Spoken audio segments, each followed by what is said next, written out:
인사하겠습니다. 기도로 깨어 있읍시다. 지난주 오후에 제가 성지 급한 한국인에 대해서 설교 시작에 이렇게 말씀을 드렸는데요. 그중 몇 가지는 정말 저한테도 뼈저리게 나도 저렇게 하고 있다라는 생각이 드는 것이 있었어요. 어, 뭡니까 자판기에서 물 내려올 때 이렇게 잡고 있는 거. 저도 한 번씩 그럴 때가 있거든요. 컵라면 이렇게 3분 동안 못 기다리고 막 이렇게 뒤지고 있는 거. 저도 그렇게 한 번씩 그럴 때가 있는데, 저 보면서 나도 성질 급한 한국인 중에 한 명이구나 하는 그런 생각이 들었습니다. 근데 오늘 말씀은 우리 이런 한국인에 대해서 한번 이야기를 해야 될 것 같아요. 체면을 중시하는 한국인.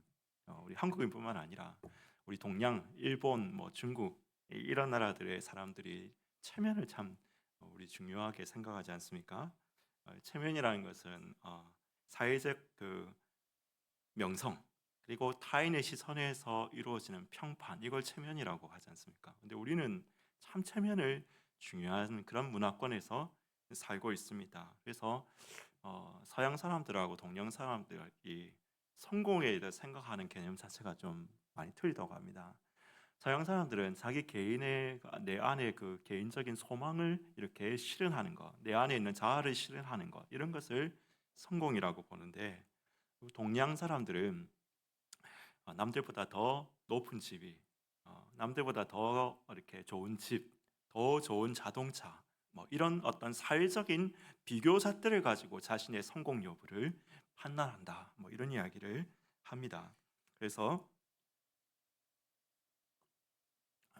성공이라는 것은 남들보다 좋은 자동차를 타야 돼요. 좋은 자동차라는 것은 그냥 좋은 자동차면 안 됩니다. 남들보다 좋은 자동차를 타야 돼요. 여러분, 사실 우리 지금 타고 있는 여러분들 대부분의 자동차가 1970년대에 나왔던 제일 좋은 자동차보다 더 성능이 좋지 않습니까? 그렇죠, 그렇죠. 지금 우리가 타고 있는 여러분 대부분의 자동차가 1970년대 나왔던 제일 자동차보다 사실 성능이 더 좋아요. 1970년대에 나왔던 제일 좋은 냉장고보다 여러분들이 집에 있는 냉장고가 훨씬 더 성능이 좋습니다. 그런데 우리는 그냥 좋은 자동차면 안 돼요. 남들보다 더 좋은 자동차. 사회와의 어떤 비교식으로 우리의 성공 여부를 판단하는 경향이 있다라는 겁니다.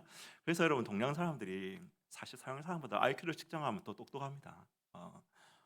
이 실제로 IQ를 측정하면 평균 IQ가 제일 높은 3국이 우리나라, 일본, 중국, 이 동북아 3국의 IQ가 평균 IQ가 서양 사람들보다 훨씬 높습니다. 그런데 왜 동양 사람들이 서양인들보다 IQ도 높은데, 사실 근데 여러분, 문명을 발전시키고 정말 이 세상을 이렇게 깜짝 놀래킬 만한 그런 발견과 발명을 한 사람들은 서양 사람들이거든요. 그렇잖아요, 그렇죠? 이 세계를 지금 반화시킨, 이 세계를 지금 변화시킨 놀라만한 발명과 발견을 한 사람들은 서양 사람들이거든요. 우리가 더 지능은 높은데 왜 그러냐, 이제 사람들이 분석을 해보니까 그렇다는 거예요. 동양 사람들은 성공을 이 사회적인 평판, 여기에 딱 맞추기 때문에 남들이 다 가는 길을 걸어야 돼요. 우리는 성공하려면. 그래서 대표적으로 우리나라는 뭡니까? 의사, 그렇죠? 남들이 다 인정하는 그걸 해야지 진짜 성공이라고 생각한다는 겁니다. 그런데 서양 사람들은 이 기독교적 영향을, 우리가 이렇게 된 것은 사실 유교적 영향을 받아서 그렇습니다. 유교의 영향을 받아서. 그런데 서양 사람들은 기독교적 영향을 받아서 성공을 우리 안에 있는, 내 안에 있는 그 간절한 어떤 그 소망, 이런 것들을 실현하는 것을 성공이라고 생각하니까 모험의 길을 떠난다는 거죠. 모험의 길을. 그렇죠? 그래서 남들이 아는 거라도 그게 내 안에 진짜 간절한 소망이면은 하는 거예요. 그게 진짜 성공이라고 생각하는 거예요. 그렇죠? 남들은 다 안 하더라도 내 안에 있는 진짜 간절한 소망은 서쪽으로 계속 가면은 인도가 나올 것이다. 인도로 계속 가는 거죠, 그렇죠? 예. 이런 차이가 있다라고 이야기를 합니다. 제가 왜 이야기를 하냐, 오늘 바리새인들 이야기를 하면서 왜 제가 체면 이야기를 드리냐면, 우리 동양의 유교적 전통으로 말미암는 체면주의, 형식주의, 이런 전통은 사실 바리새인의 전통과 아주 많은 유사점을 보입니다. 바리새인들의 전통과 아주 많은 유사점을 가지고 있습니다. 그래서 여러분, 오늘 예수님께서 화 있을진저 너희 바리새인들이여 라고 이야기하시면서 이렇게 예수님께서 경고하시는 모습이 사실 우리의 모습이 될 가능성이 굉장히 많습니다. 왜? 우리에게 이런 모습이, 이런 약함이 있거든요. 우리 동양인들에게는 체면을 중시하는 문화 때문에 바리새인들과 아주 유사한 모습을 보이는 경우가 많이 있습니다. 그래서 바리새인의 모습이 우리의 모습이 될 가능성. 그래서 오늘 말씀을 예수님께서 바리새인들한테 되게 호되게 뭐라 하시네 이렇게만 생각하지 말고 우리 안에 이런 모습은 없는가? 라는 하나님의 말씀에 비추어서 오늘 예수님께서 하신 말씀에 비추어서 내 안에 이런 모습은 없는가를 살펴보시는 우리 그런 시간이 되시기를 간절히 바랍니다. 그러면 도대체 예수님께서는 왜 이 바리새인들을 이렇게 책망하시고 있는 겁니까? 책망받고 있는 이 바리새인과 대비해서 예수님이 말씀하시는 진짜 경건, 참 신앙이라는 것은 과연 무엇입니까? 오늘 말씀을 통해서 우리가 함께 한번 좀 살펴보겠습니다. 발단은 예수님께서 한 바리새인의 집에 점심에 초청받는 것부터 시작되었습니다. 점심 식사 시간이 되었는데 예수님께서 손을 씻지 않고 식사를 하시자 바리새인이 이를 이상히 여겼죠. 이상히 여겼더라. 그리고 그때부터 이걸 보고 예수님의 바리새주의를 향한 강한 책망이 시작되는 것이 오늘 본문의 말씀이죠.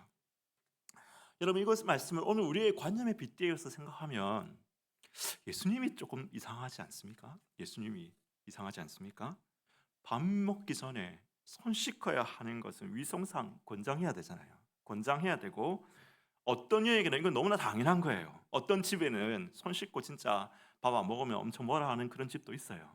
그냥 먹는 집도 있지만은 어떤 집들은 그렇게 당연히 뭐라 하는 집들도 있습니다. 손 안 씻고 밥 먹은 걸 이상히 여겼다고 그 인자하신 예수님께서 이렇게 강력하게 바리새인을 책망을 하시다니 이 초대한 바리새인 입장에서 보면 바리새인 입장이 여러분 어떻게 보면 좀 동정이 가지 않습니까? 이 사람 괜히 좀 억울하겠다. 예수님 초대해가지고 기껏 점심 식사 대접하려고 했는데 손 안 씻는 거 보고 왜 손 안 씻어? 손 씻고 밥 먹어야지 이렇게 생각했는데 그거 가지고 예수님께서 지금 그 인자하신 예수님께서 강력하게 책망하시니까 바리새인 입장은 좀 억울하겠다 이런 마음도 들 수가 있습니다. 근데 여러분 이 손 씻는 문제를 오늘날의 우리의 그렇죠, 위생상의 문제로만 보면은 예수님이 과하게 반응하시는 것처럼 보여요. 이것이 우리 위생상의 문제로 보면 과하게 반응하시는 것처럼 보입니다. 그러나 이 손 씻기 문제를 위생상의 문제가 아니라 당시 바리새인들의 정결의식에 대한 이해로 이 사건을 보면 바리새인의 정결의식이라는 이 율법의 정결의식이라는 것이 있습니다. 이 정결의식에 대한 이해에서 이 말씀을 보면은 예수님이 책망하시고 배격하시는 경건의 모습은 무엇이고 그 반대로 예수님이 말하시는 진정한 경건은 무엇인지를 진정한 경건은 무엇이고 하나님 나라의 시대, 이 새로운 하나님 나라의 시대의 신앙의 본질이 무엇인지를 오늘 우리가 본문의 말씀에서 발견할 수가 있게 되는 것입니다. 여러분 바리새인의 정결의식이라는 것이 무엇입니까?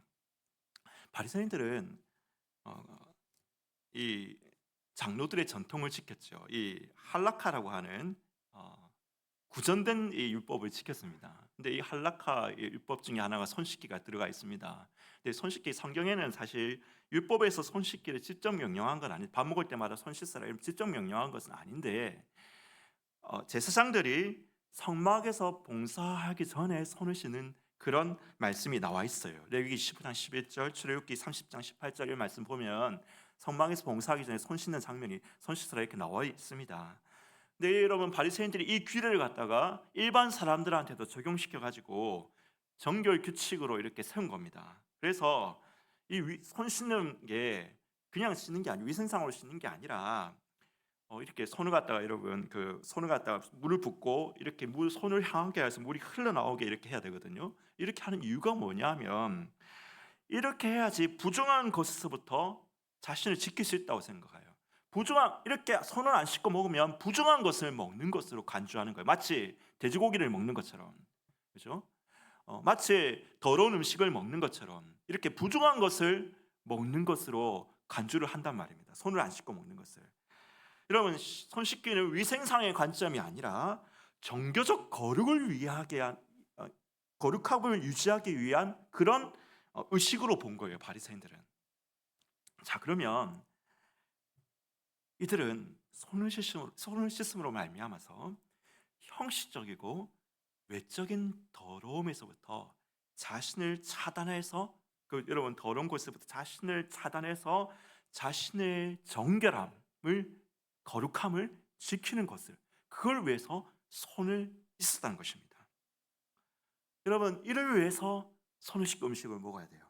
조금 더 확장하면 이것 때문에 어떤 음식은 먹으면 안 돼요. 그렇죠? 이것 때문에 시체를 만지면 안 돼요. 차단해서, 외부로부터의 어떤 더럽혀진 것들로부터 차단해서 자신의 거룩을 지켜야 되기 때문에 제일 1차적으로는 손을 씻고 먹어야 돼요. 어떤 건 먹으면 안 돼요. 어떤 거는 시체를 만지시면 안 돼요. 병자들과 가까이 가서는 안 됩니다. 이방인들과 같이 밥을 먹어서는 안 됩니다. 여러분, 이것이 한 가지 따로 있는 것 같지만 사실 일관된 논리는 그거죠. 외부의 더러움에서부터 자신을 차단해서 지키는 것이 거룩이다 라고 이렇게 생각한 겁니다.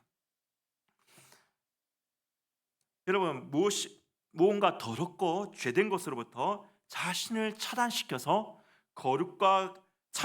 자신을 지키는 것이 거룩과 경건이라고 생각했던 이 바리새주의는 더 나아가서, 바리새적 신앙은 더 나아가서 외적이고 형식적인 규칙을 지키는 것이 경건이라고 생각했습니다. 외적이고 형식적인 규칙.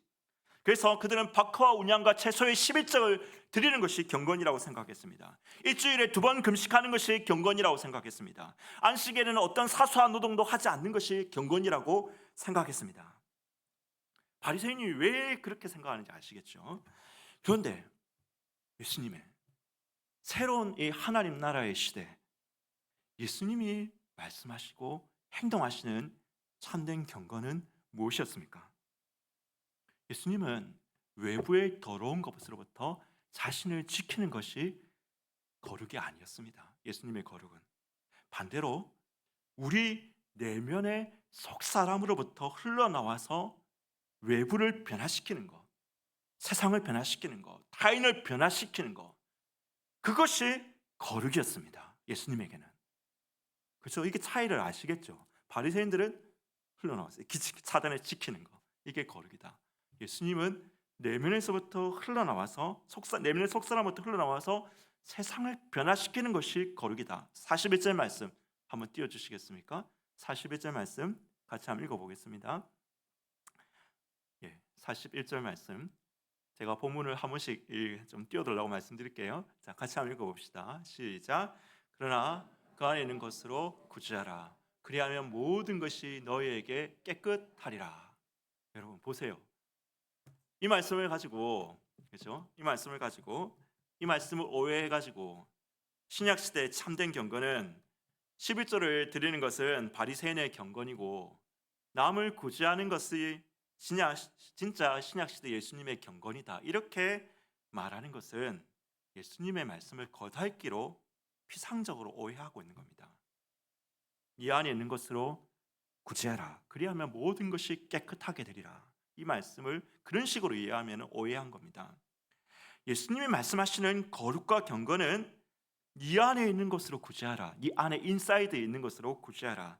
사람의 내면에 있는 선한 생각과 마음과 정신이 밖으로 표현되어서 타인과 세계에 선한 영향력을 미치는 것이, 그것이 거룩이고 그것이 경건이라고 예수님이 말씀하고 계시는 거죠. 네 안에 있는 것으로 구제하라. 그리하면 모든 것이 깨끗하게 되리라.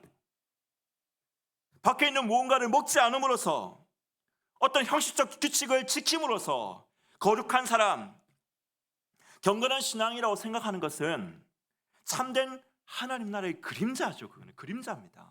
모형이죠. 그거는 모형이 율법 시대까지는 그게 허용이 됐어요. 율법 시대까지는 그렇게 모형이잖아요. 구약이 그래서 모형이잖아요. 그렇죠? 그림자잖아요. 그림자. 골로새서 2장 14절 16절에서도 이 모든 것들은 그림자라고 이야기하잖아요. 그림자. 그까지는 허용이 됐습니다. 그런데 이제 그림자가 아니라 본체가 왔잖아요. 본체이신 예수님이 오셨잖아요. 본체이신 예수님이 왔고 본체이신 하나님 나라가 시작되었어요. 그러니까 하나님 나라의 경건은 더 이상 외적인 더러움에서 자신을 지켜나가는 것이 그게 경건이 아닌 거죠. 자신의 내면의 선한 마음으로부터 세상의 악과 고난을 치유하고 개선해요. 예수님의 말과 행동은 정확히 이 거룩에 대한 개념에 일치하시잖아요. 그렇죠? 그분은 죄인들에게 다가가시죠. 문둥병자에게 다가가시고 남들이 더럽다고 해서 가지 않는 사람들에게 예수님 찾아가시잖아요.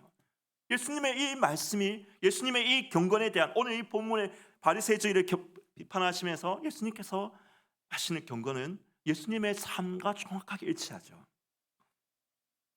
외적인 규칙을 지킴으로써 외적으로부터 경건한 생활로 보이는 것이 외적으로 경건한 생활로 보이는 것이 거룩이 아니었습니다.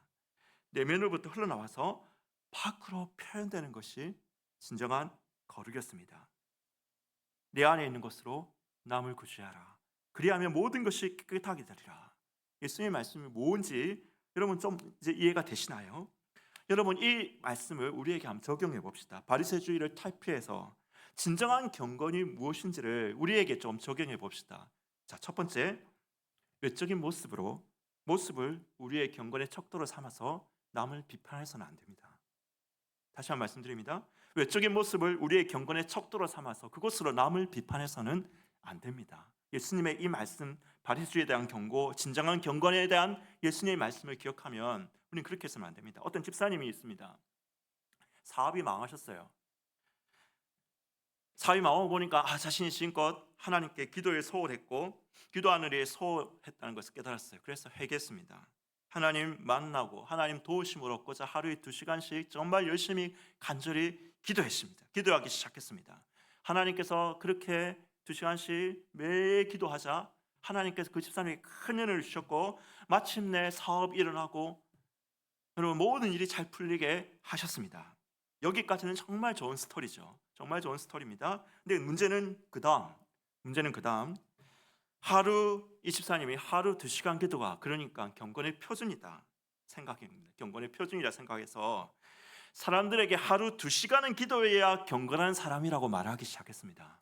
2시간은 기도해야 경건한 사람이라고 말하기 시작했습니다. 그리고 있고 새벽 기도 후 2시간 이상 기도하지 않는 집사 장로 그리고 교회 목사님들까지 비난하기 시작했습니다. 이것은 바리새주의죠. 바리새주의. 여러분 예수님이 말씀하시는 경과 바리새 경건을 무엇이 이것을 가르는지 여러분 좀 감이 잡히시나요? 예수님이 말하시는 경건하고 바리새인의 경건을 뭐가 가르는지 여러분 이해가 가시나요? 이 집사님이 하나님을 만나라는 열망으로 하나님의 도우심을 간절히 소원하는 그 소망으로 하루에 2시간씩 기도한 것은 예수님의 경건이죠. 예수님 말씀하신 경건입니다. 그것은. 그러나 이후에 어떤 내면에 대한 상대방이 다른 사람들의 어떤 내면 그리고 자신에 대한 내면에 대한 고려 없이 새벽 기도 후 2시간은 앉아 있어야 그것이 경건한 사람이라는 형식적 기준을 만들어서 그 기준에 합당하지 않는 사람들을 정죄하는 것, 이거는 바리새적 경건이라는 거죠. 바리새인의 경건. 여러분 우리에게 이제는 좀 철진한 문제일지는 모르지만 옛날에는 이런 문제가 진짜 있었습니다. 저도 해당되는 상황입니다. 주일날 저희는 공부 안 했습니다. 여러분 그런 적 있으시죠? 그렇죠? 주일날 저희는 철저히 고신의 가르침 가운데서 살았기 때문에 주일을 거룩하게 지켜야 하기 때문에 공부를 하지 않았습니다. 12시 딱 되면 토요일 12시 딱 되면 공부 책 딱 진짜 문자 그대로 책을 덮고 그 다음 날 월요일 날 무슨 중요한 시험이 있다 하더라도 일요일 밤 12시가 딱 되면 교회 독실실 와가지고 다시 책 펴고 공부를 했습니다. 자, 이 문제를 우리가 지금은 별로 애들이 이 문제가 고민 안 합니다. 근데 한번 우리가 다 그런 경험이 있으니까 한번 이 문제를 오늘 말씀에 빗대어서 한번 생각해 봅시다.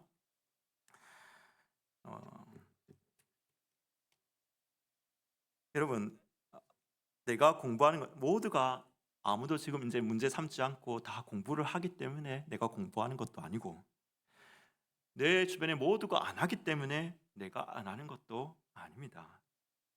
외적인 형식화, 주일날 왜 공부를 하냐? 저는 실제로 그런 마음이 있었습니다. 주일날 왜 공부하냐? 주일날 왜 공부를 하냐? 주일날 거룩하게 지켜야지. 그래서 주일날 공부 안 하고 TV 보면서 저는 자신을 의로운 사람으로 여겼습니다. 주일날 공부 안 하고 주일날 공부해서 안 돼. 노동해서는 안 되니 공부는 안 해. 그렇지만 TV는 괜찮아. TV 보면서 주일 공부하고 있는 사람 이야기가 들리면 저 사람들이 왜 저렇게 하나님 말씀을 안 지키지? 공부하는 사람들은 정죄했습니다. 여러분, 내가 공부하는 것이 세상이 하나님 나라의 안식을 누리기 위해 통로로 쓰이기 위한 그러한 공부라면 저는 지금 주일날 공부하겠습니다. 그런 마음으로 공부한다면 공부하겠습니다. 공부할 것입니다. 내가 공부함이 내가 예수 그리스도 안에서 안식을 방해하며 예배를 방해하고 있다면 나는 공부하지 않을 것입니다. 외적인 어떤 모습이 우리의 경건과 신앙의 본질을 좌우하는 것이 아니라는 것이죠. 여러분, 그럼 외적인 형식은 필요 없는가? 필요 없는가? 그렇지 않죠. 마음만 바르면 만사가 다 오케이인가? 아니죠. 마음은 필연적으로 외적인 형식으로 표현돼야 됩니다. 표현돼야 되죠. 우리에게 공경당한 사람, 우리 주위에 공경당한 사람이 있는데 내가 사랑하는 마음이 있다 하면서 마음이 누르면서 나는 안타깝고 긍휼히 여긴다, 슬퍼한다 이렇게 이야기하면서 여러분 그것만 이야기하고 진짜 도움이 없다면, 외적으로 표현되지 않는다면 그건 진짜 경건이 아니죠. 그 마음은 외적인 형식으로 분명히 표현돼요. 그래서 42절 봅시다. 42절 같이 한번 읽어봅시다. 42절 같이 한번 읽어봅시다. 시작. 화 있으신저 너희 바리새인이여, 너희가 박하와 운양과 모든 채소의 11전을 드리되 공의와 하나님께 대한 사랑은 버린도다. 그러나 이것도 행하고 저것도 버리지 말아야 할지니라. 여러분, 중요한 말씀이 등장하죠. 이것도 행하고 저것도 버리지 말아야 할지니라. 그렇죠? 마음만 있다면 된다라고 예수님께서 말씀하지 않으셨어요. 위적 형식은 아무거나 됐다. 아무거나, 마치 불교 60년처럼 그죠? 원효대사가 해골물 마시는 것처럼 네 마음만 있으면 어떤 건 다 된다. 예수님 그렇게 말씀하지 않으셨습니다. 형식만 있다고 됐다고 물론 가르치지도 않으셨죠. 예수님 뭡니까? 이것도 행하고 저것도 버리지 말라라고 말씀하셨습니다. 내 안에 있는 것으로 구제하라. 여러분, 이게 딱 요약된 말씀이에요. 내 안에 있는 것으로 구제하라. 그리하면 모든 것에 정결하게 깨끗하게 될 것이다. 그래서 여러분, 새롭게 도래된 하나님 나라의 의는 바리새인의 일보다 더 높은 의입니다. 너희가 바리새인들과 서기관들보다 낫지 아니하면 결단코 천국에 들어오지 못하리라. 예수님이 말씀하셨잖아요. 그렇죠? 바리새인의 일가 사실 더 쉬워요. 바리새인은 일은 더 쉽습니다. 왜? 외적인 형식만 지키면 되거든요. 사람 때문에, 사람들의 칭찬 때문에 하듯, 눈치를 보기 때문에 하듯, 내가 안 하면 다른 사람이 비난할 것 같아서 하듯, 여러분, 내면의 동기와 마음은 중요하지 않아요. 바리새인의 일은. 그래서 여러분, 형식주의, 이 바리새인의 형식주의는 반드시 외식주의로 흐르게 됩니다. 왜 그럴까요? 내면을 생각하지 않으면 형식주의는 결국 왜 그러면 그 형식을 취하느냐? 왜 일주일에 2번 금식하느냐? 왜 소득의 얼마를 항상 떼어서 구제하느냐? 내면의 고려 없이는 항상 외식주의로 흐르는데 결국에는 사람들이 칭찬하기 때문에, 그렇게 하지 않으면 남들이 비난하니까, 내가 이렇게 할 때 사람들이 칭찬하니까 라는 외식주의로 흐르게 된답니다. 여러분, 43절 말씀 보겠습니다. 43절 말씀 같이 한번 읽어봅시다. 43절. 자, 시작. 화 있으신저 너희 바리새인이여, 너희가 회당의 높은 자리와 시장에서 문안받는 것을 기뻐하는도다. 그렇죠? 바리새인의 경건은 외식주의로 흐르게 됩니다. 사람들로부터 칭찬받는 거, 높은 자리에 앉는 거, 우대 받는 거, 이것이 외식적 경건의 동기가 되는 거예요. 경건. 바리새인의 일은 쉬워요.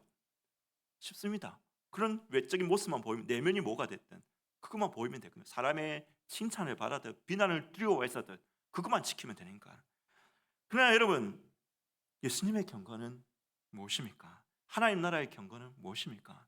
내면에서부터 시작해서 외형의 형식으로 나타나는 경건이고 의입니다. 여기서 정말 중요한 문제가 그러니까 등장하죠. 우리 안에 그러면 선한 것이 있는가? 우리 안에 선한 것이 있는가? 여러분, 바리새인의 경건은 소득의 얼마를 구제하는 데 기부하면 끝입니다. 그러나 예수님은 물으시죠. 네가 사람들로부터 칭찬받기 위해서 그걸 하느냐? 이웃을 사랑하는 마음으로 그것을 하느냐? 예수님은 물으시죠. 바리새인의 경건은 사람들이 있는 곳에서 몇 데시벨 이상의 큰 소리로 몇 분 이상 기도하면 경건한 사람입니다. 그 사람이 경건한 사람입니다. 그러나 예수님의 경건은 물으시죠. 너는 그것을 사람에게 보이기 위해서 하느냐? 아니면 은밀한 중에 계신 하나님과 대면하기 위해서 그렇게 기도하느냐? 예수님의 경건은 물으시죠. 여러분, 우리의 의가 바리새인의 의보다 더 나아야 된다는 말이 이해가 되십니까? 그런데 여러분, 문제가 있죠. 내 안에 그러면 의가 없는 그런 마음이 없는데, 나는 원래 이기적이고 나는 원래 사랑하는 거 사랑이 풍부하지 못한 타락한 인간인데 어떻게 할 수 있는 겁니까? 어떻게 그죠? 외적인 것은 어떻게 지키면 되잖아요. 그죠? 뭐 때문에 하든 무슨 동기로 하든 지키면 되잖아요. 내가 이거 안 하면 사람들이 나를 갖다 이상하게 보니까, 그죠? 내가 이걸 해야지 사람들이 나를 칭찬하고 존경하고 무난하니까. 외적인 경건은 그렇게 하면 되잖아요. 그런데 예수님의 경건은 그게 참 경건이 아니라는 거예요. 네 내면의 마음에서부터 우러나와서 외적으로 표현돼야 된다는 거예요. 자, 그러면 나한테 그런 마음이 없는데, 내 안에 내 속사람 안에 선한 것이 없는데 어떻게 해야 하는 겁니까? 여기서 우리가 주목하는 것이 있습니다. 주목하는 거. 주목 꼭. 그래서 항상 여러분, 우리가 주목해야 될 것은 예수께서 성령으로 세례를 주신 분이라는 거예요. 성령으로 세례를 주신 분이다. 여러분, 성령을 받는다는 것이, 그죠? 성령을 주로 충만하다는 것은 기독교인의 옵션 사항이 아닙니다. 옵션 사항이 아니에요. 이것은 복음에 포함되는 거예요. 복음에. 그죠? 사도들이 전한 복음이 그렇잖아요. 사도행전 2장 38절 한번 읽어볼까요? 같이. 사도행전 2장 38절 같이 한번 읽어보겠습니다. 시작. 베드로가 이르되 너희가 회개하여 각각 예수 그리스도의 이름으로 세례를 받고 죄 사함을 받으라. 그리하면 성령의 선물을 받으리니. 그죠? 베드로가 지금 그 사람들 앞 예루살렘 그 교회 앞에 모인 사람들한테 그 위대한 설교, 첫 번째 위대한 설교를 하는데 거기에서 이 설교를 했습니다. 그렇죠? 회개하고 그리스도 이름으로 죄 사함을 받으라. 성령을 선물로 받으리니. 여러분, 성령은 우리 그리스도인에게 있어도 되고 없어도 되고, 성령 좀 칭령 받아서 능력 있게 전도할 사람은 필요하고, 그래 안 할 사람들은 조금 별로 성령 관심 안 가져도 되고, 그런 문제가 아니라는 겁니다. 갈라디아서 보세요. 갈라디아도 너희가 믿음으로 성령으로 시작했다가 믿음과 율법을 대비하면서, 그러면서 여러분 제시하는 게 뭡니까? 성령을 쫓아 행하라. 성령을 쫓아 행하라. 그것이 경건에 이르는 길이다라고 이야기하잖아요. 로마서도 마찬가지죠. 로마서도 항상 사람들이 나는 공고한 사람이다. 이 사람을 내가 어떻게 나를 건져내라. 바울이 탄식하면서, 그러면서 어떻게 합니까? 생명의 성령의 법이 영을 쫓아 행하라. 그죠? 영의 생각을 해라. 그러면, 그죠? 율법의 요구가 이루어진다라고 이야기하잖아요. 왜? 우리 안에 타락한 인간에게는 선한 것이 없으니까. 성령이 역사하셔야 되거든요. 여러분, 창세기의 시스템을 한번 보세요. 하나님이 천지를 창조하실 때 인간에게 주신 시스템을 한번 생각해 보세요. 하나님 천지를 창조하실 때 인간에게 하나님 형상으로 만드시면서 세상을 다스리라고 이야기하셨잖아요. 그렇죠? 하나님의 형상으로 세상을 채워라는 거예요. 하나님의 형상으로. 이 말은 네가 하나님의 형상으로 이 세상을 채워라고 이야기하는데, 우리 인간이 어떻게 그 일을 할 수 있어요? 할 수 있는 방법이, 시스템이 2장에 보면 나옵니다. 하나님이 인간을 창조하실 때 어떻게 창조하시냐면 흙에다가, 그죠? 흙에다가, 육체적인 흙에다가 생기를 불어넣으시잖아요. 그러니까 생명이 되잖아요. 생기, 니스마트 하임인데 이 영적인 무언가입니다. 이게 꼭 성령이다라고 이렇게 단정지어서 이야기할 수는 없지만은 하나님의 영적인 무언가를 불어넣으니까 사람이 생명이 됐어요. 네페시아. 진짜 인간은 그래서 육체만의 존재가 아니고 영만의 존재가 아니라 육체 플러스 이 하나님의 니시마트 하임이 들어온 사람이 인간이에요. 자, 하나님의 니시마트 영이 있으니까 영이신 하나님과 교제할 수 있게 되잖아요. 그래서 그 하나님, 영이신 하나님을 세상에 채워나갈 수 있는 거예요. 채워나갈 수 있는, 하나님의 창조 시스템이 그랬습니다. 근데 인간이 타락했잖아요. 타락하니까 하나님이 뭐라 합니까? 너는 흙이니 흙으로 돌아가라 이야기하잖아요. 그렇죠? 너는 흙이니 흙으로 돌아가라. 참고로 제가 지금 말씀드리는 것은 어디서 배울 수 있을까요? 네, 어디서요? 네, 어성경이 이거지네. 어성경 맞죠, 그죠? 어성경 거기 보면 많이 나옵니다. 제가 무조건 다 그 이야기에서 다 나오게 한 건 아니지만 거기서 많이 나오는 이야기입니다. 꼭 배우십시오. 더.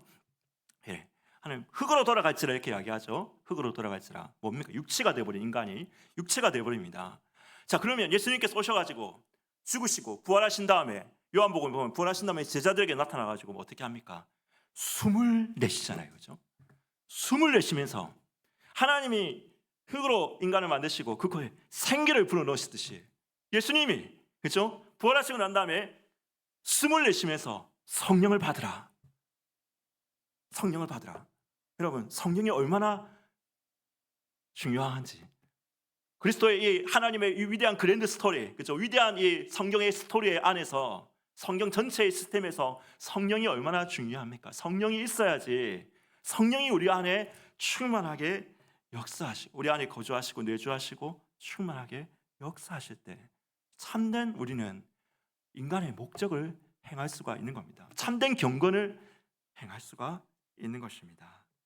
사랑하는 여러분, 오늘 말씀을 정리하겠습니다. 여러분, 우리 안에 바리새주의는 없습니까? 혹시 우리는 어떤 외적인 모양, 외적인 형식, 여러분 이것을 지키는 것이, 이것이 경건이, 예수님이 이야기한 경건이다. 내가 이것을 지키기 때문에 나는 경건하다. 여러분, 우리가 혹시 그런 바리새주의적인 생각은 없습니까? 여러분, 예수님이 이야기하십니다. 이 안에 있는 것으로 구제하라. 이 안에 있는 것으로 나타내라.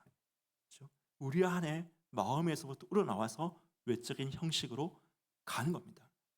안은 없이 형식만 남으면 결국 이것은 외식주, 남의 시선, 남의 생각, 남의 비판, 남의 칭찬, 이것 때문에 경건을 유지하게 된단 말입니다. 우리가 이것에 빠지지 않으면 어떻게 됩니까? 내 안에서부터 흘러나와야 되는데, 그것이 참된 예수님이 이야기하신 하나님 나라의 경건인데 우리에게는 선한 것이 없어요.